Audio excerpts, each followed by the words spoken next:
Ruslan. Recently, a British influencer came out as non-binary with new pronouns, as well as transracial. His name is Ali London. I'm gonna go and show you guys the clip, and then we're gonna get into just the waters and unpack some of this. Whether you are for people being non-binary, identifying as they want to, whether you are against it, whether you are a follower of Jesus, whether you're not sure, stick around till the end of this video, because we are going to really dive deep, but get onto some, I think, unifying ideas in terms of this. So Ali London is, I believe, from London, or at least from the UK, and he came out as transracial. I'm gonna play you guys a couple clips. Let's just hear him out. Or anyone online as British, because I identify as Korean. That's just my culture, that's my home country, that's exactly how I look now. And I also identify as Jimin, that's my Korean name. But not only that, I know it's a little bit confusing for some people. Nobody's ever come out as Jimin or Korean, but this is something that you guys know if you follow my journey for the last 8 years. I've really struggled with identity issues, with who I am, or anyone online as British. So he had $150,000 in surgery done on his face to look like his favorite Korean K-pop star. So this is him talking some more. 나는 한국 pop star. I am a new Korean pop star called Jimin. 안녕하세요. So happy with my new Korean eyes, my new Korean brow lift, my new Korean temple lift. Everything Korean, guys. I now identify fully as Korean. I'm so happy I can live my life the way I want to live it. Finally, after being trapped for so long. Jimin oppa. I couldn't tell if he was speaking Korean there at one point or speaking English in a Korean accent. Okay, but I digress. I feel Korean, I identify with the Korean community. Maybe they will accept me more now because I have the look, Maybe people will think I'm actually Korean, which will make me really happy. And they can see how much I love their culture, because this is the extreme length I've gone to, because I love Korea so much.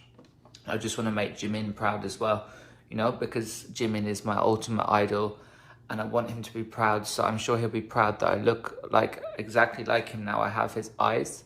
I finally have Jimin's Korean eyes, and they're so, so beautiful. So I'm so, so happy with my new look.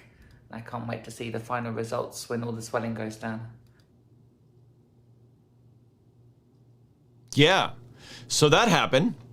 Let me show you guys the before and after photo. This is what he used to look like. Okay, so this is, he's a British man. He's had other plastic surgery done before, and so now he wants to fully transition to look like this gentleman, which I think his name is Jimin. That's his name. So he's looking to go from that, and they, because he is, this is very, okay. They have transitioned to now look like a Korean person. One part of the spectrum, and this is one of the last few days of Pride Month, is celebrating that he has came out as non-binary. Very brave of him. If you guys know, I did a video on Demi Lovato,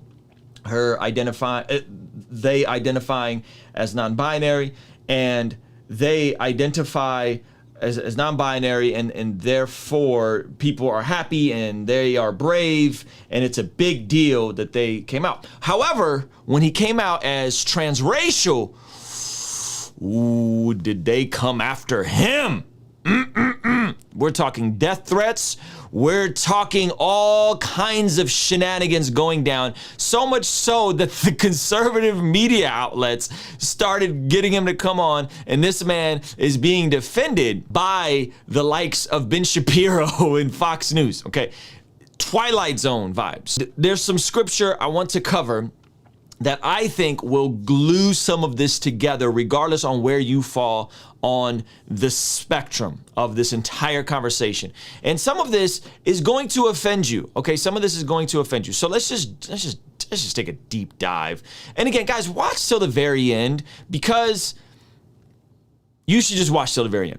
The first part is, if you are here and you're watching this video and you identify as something that you weren't biologically born as, maybe you associate with being non-binary, maybe whatever, okay? If you're here and you're trying to make sense of this and you think he is bad for being transracial or what have you, listen, I want to give you guys a passage, because some of you guys may think that because I am a Christian, I am a follower of Jesus, I'm gonna put my cards out there, that you think that I hate you, or you think that I'm going to judge you, or you think that I want to see you in hell, or you think that I want the government to take away your rights to exist. And I gotta break it to you, this is contrary from the truth, okay? And this is going to offend the Christians.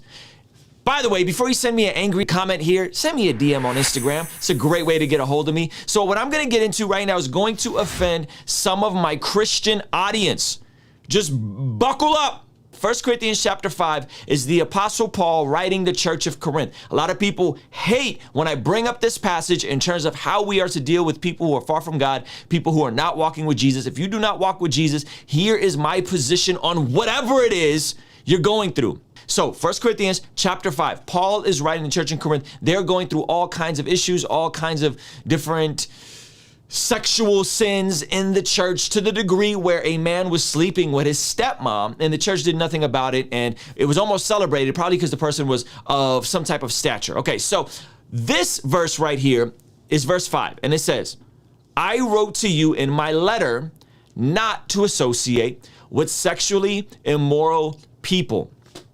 Then verse 10 says, not at all, meaning the people of this world who are immoral, or the greedy, or swindlers, or idolaters. In that case, you would have to leave this world. But now I'm writing to you that you must not associate with anyone who claims to be a brother or sister, but is sexually immoral, or greedy, an idolater, or slanderer, or drunkard, or swindler. Do not even eat with such people.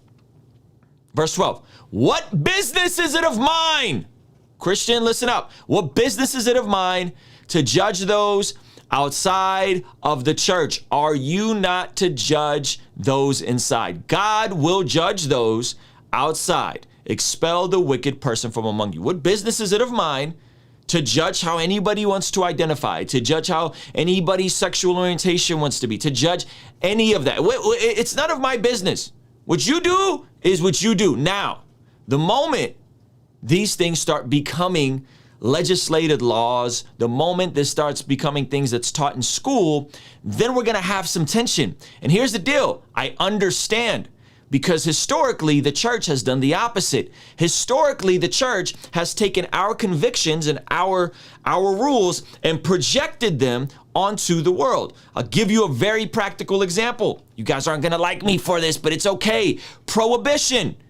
Conservative fundamentalist Christians took their conviction of alcohol being grape juice in the Bible and said, oh, alcohol's bad. And then they legislated those laws on all of Americans. And guess what? When you said that people couldn't have alcohol, you know what happened? Organized crime rose up and people started getting alcohol illegally, and violence went up, and the mob started ruling because they had the bootleg license. So I am not one for legislating my convictions or my morality. Half of the Christians watching this are pissed off at me right now because I said that, because some of you guys think that, goodness gracious, fornication should be illegal, adultery should be illegal, homosexuality should be illegal, all these things should be illegal, and I disagree with you. Because according to 1 Corinthians chapter 5, the Corinthian church living in a metropolitan area where they were doing all kinds of wild stuff, what business is it of mine to judge those outside of the church? Are you not to judge those inside of the church? Here's the issue where Christians have failed. We've consistently, historically, have had the sin in the church and have done nothing about it. Look up the percentage of pastors who regularly look at pornography. It'll blow your mind. So we allow the sin amongst us, and we look the other way when people who are anointed or gifted are sinning, but those who are outside of the confines of the church, we hold to other standards that they never signed up to be held to. Isn't that interesting? Christian, holding someone accountable to a goal that they're not working towards is unfair and unloving.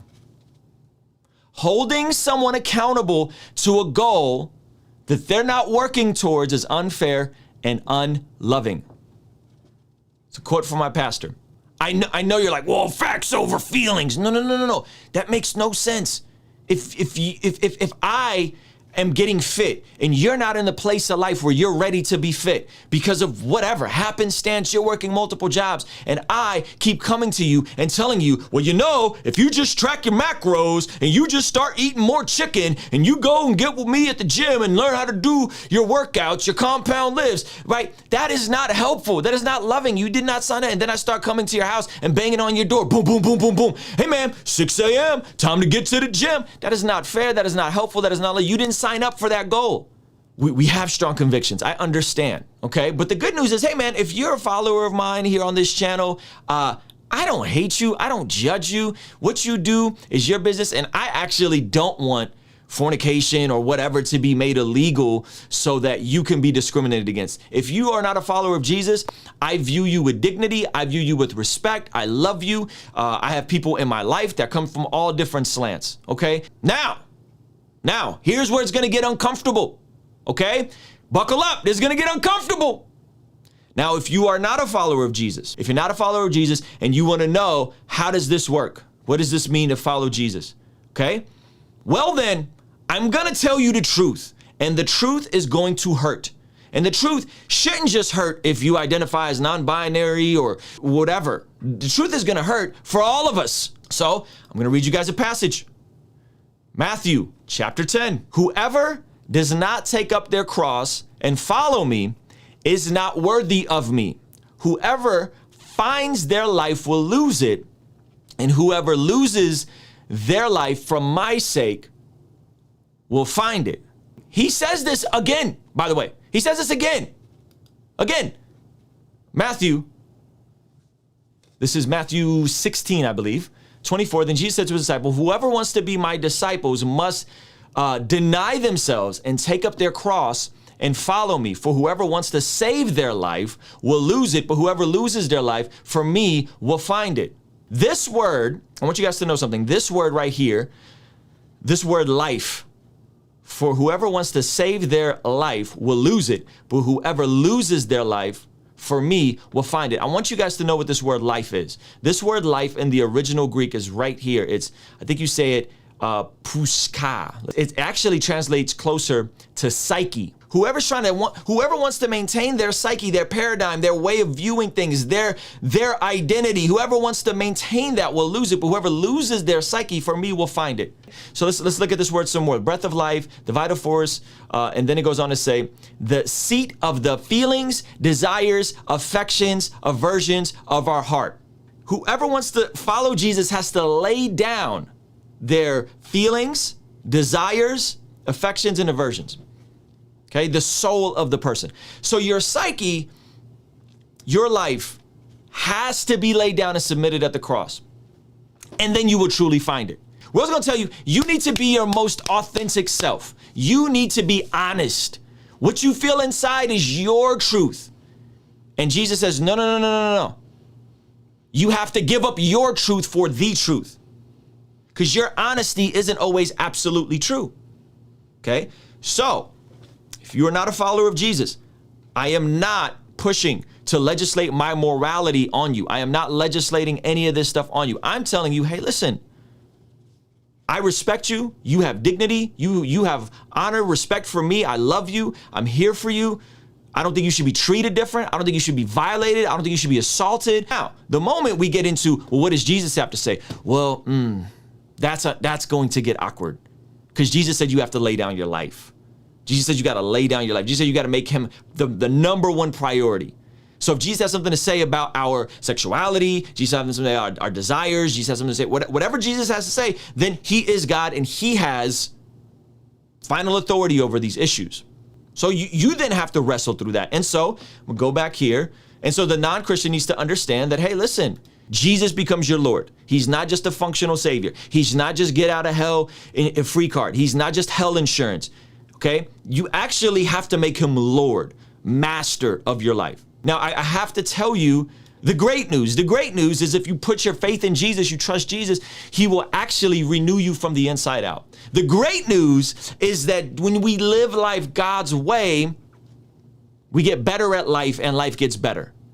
When we live life God's way, we get better at life and life gets better. Jesus makes life better and therefore we're better at life.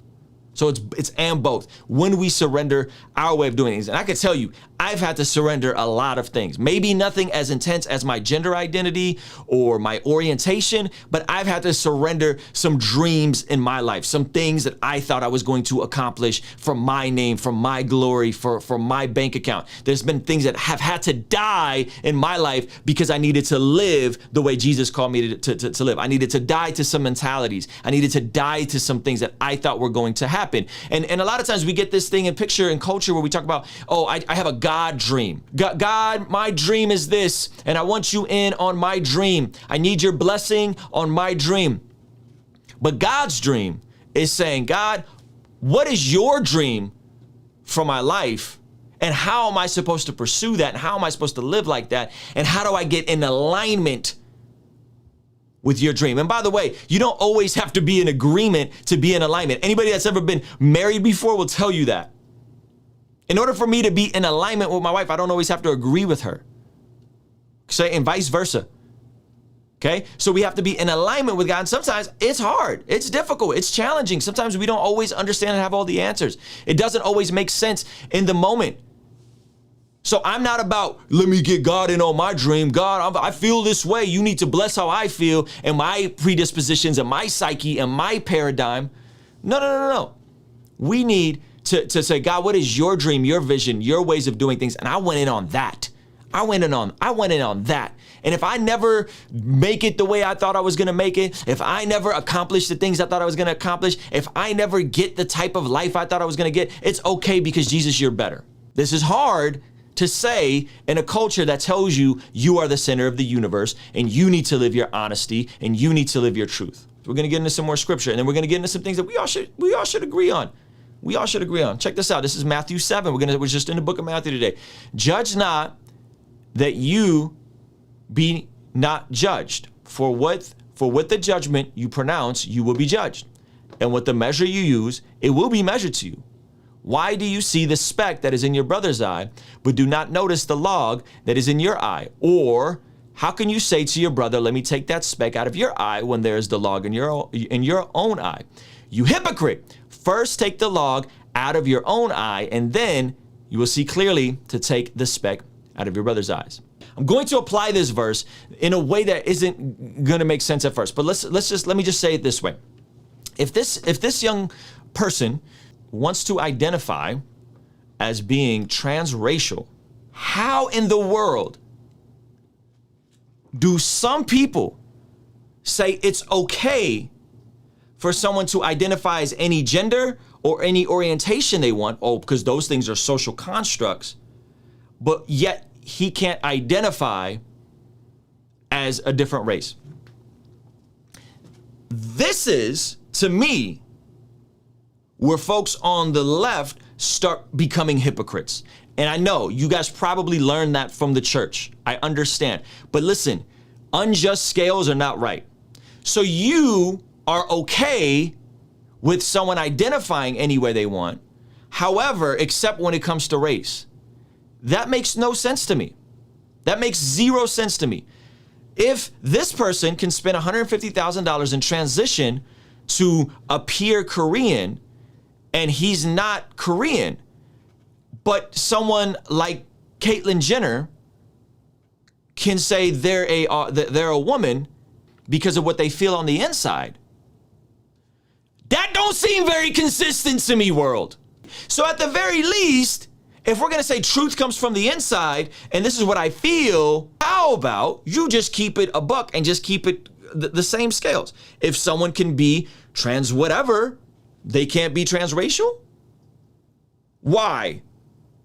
Because you say so? Oh, so there's objective truth outside of what they're feeling. Oh, it sounds like something Christians have been saying all along. Interesting. So someone is able to identify however they feel, except when it comes to the issues of their racial identity. That to me is wildly inconsistent. That to me is wildly hypocritical. So here's where we get into the real heart of the issue, regardless on what framework you come from. Some things we should agree on. People deserve dignity. I've said this before. I don't care what you identify as. It doesn't matter to me. It really doesn't. I love you. I respect you. We could go have food. We could go have lunch. We could hang out. Respect.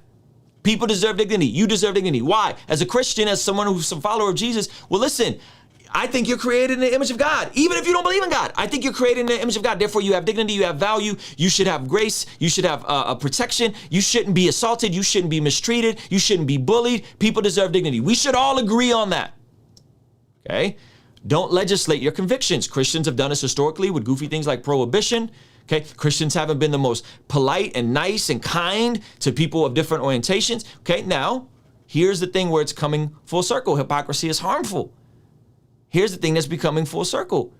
We are now legislating the very things that we didn't want Christians to legislate. Here's what I mean.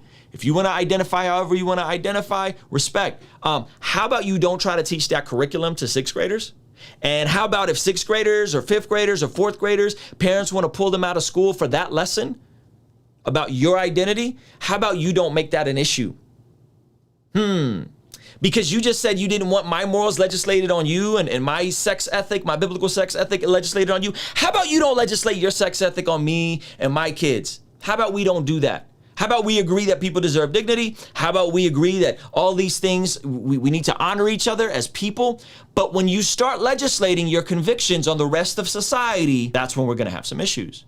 And that is what we're dealing with, is it not? We're having issues with certain people wanting their morality legislated. There's certain Christians who I disagree with that think fornication, adultery, and homosexuality should be illegal. I think you guys are I don't know. I don't agree with that based on 1 Corinthians 5. You guys may disagree with my interpretation of that. And then there are certain folks who are on what I would call the loony left that want to legislate their morality on everybody else. And so how does this manifest? Well, it manifests in stuff like 11-year-olds telling their friends that they're bisexual, right? And then everybody's supposed to agree with that and line up with that and celebrate that. An 11-year-old. This just happened in my personal life. An acquaintance of mine, the daughter, was a friend, identifies as bisexual. Okay, at 11 years old. And you mean to tell me that this stuff can be taught in schools? You can be pansexual, you can be non-binary, you can be all these different things, and now you have to legislate this stuff. Now it's not, hey, just respect me and give me dignity as a person, but you now have to also, we're going to now teach my way is the right way. This is hypocrisy. This is hypocritical. And this is just one manifestation of it. This person in Britain who wants to identify as transracial, this is just one manifestation of it that is going to keep coming up, and you're seeing the inconsistencies of the people on the loony left who are saying these things. You need to legislate this, you need to do this, you need to teach kids this, you need to do that, you need to do this, you need to do that, you need to do this, right? But someone wants to identify as transracial, well, then it's a problem. Why? At least keep it a buck. Or you maybe, just maybe, you have to stop and say, this person's not Korean. Yes, I understand race is a social construct and it's been used to oppress people, but that person's not Korean. Yes, he spent $150,000, but maybe there's some objective truth that exists outside of what his personal psyche and his personal paradigm is. But see, to acknowledge that, you would also have to acknowledge that gender dysmorphia is real and all these other things could potentially be real. This is where it gets wonky. This is where it gets complicated. Don't try to escalate stuff to the point where it's your way or the highway, and then be outraged when someone comes out and says, well, hey, this is how I feel on the inside. This is how I feel on the inside. I feel this way on the inside. Why can't I identify as this way on the inside? Because why? Why? Someone could be born biologically a man and then take some hormones and then go compete at the Olympics against women? That makes sense to you? You know that's inconsistent. You know that ain't right. Caitlyn Jenner told you that ain't right. Caitlyn Jenner told you, I don't think that's right. A trans person told you that's not right. It's not different. That's the point. This is no different. We just are selective with our outrage. We're selective with what we will or won't tolerate. And if someone says, oh, I don't think biologically born males should compete in girls' sports because it's unfair for girls, we say, no, that's bigoted. But this person who wants to transition and be identified as Korean is putting on a costume, appropriating something that he's not because he got $150,000 in surgery. Or maybe, just maybe, there are some things that are objectively true. Men and women are different. Men and women are different. People from different parts of the world are different. We have different facial features. We're different. No one's better. No one's superior. We're different. We should celebrate the differences.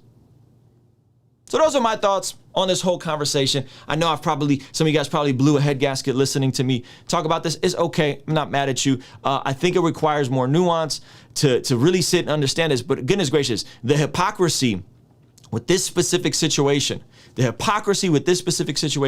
is out of this world. It is outlandish, okay? And now ultimately, I want you guys to know, listen, that there is an objective truth outside of your paradigm and what you're feeling at the moment and your convictions. There is, and his name is Jesus. Okay? And ultimately, he gets to decide. Not me, not you. He gets to decide. I'm going with Jesus. When it comes to these things, I'm going with Jesus. What'd Jesus say? Those are my thoughts. Kingstream Entertainment. Ruslan. Hey, thank you so much for making it till the end of this video. If you found it valuable, please consider giving it a like and subscribing. You can check out one of the other videos related to this that'll be over here. Now, I gotta tell you about a free training I have for anyone that is an entrepreneur, a creative, an artist, but maybe you are unsure on how to find your voice, how to find your niche. I have a free training in the description of this video. Check it out. Once again, thank you so much for watching. I appreciate you, and I will see you on the next video.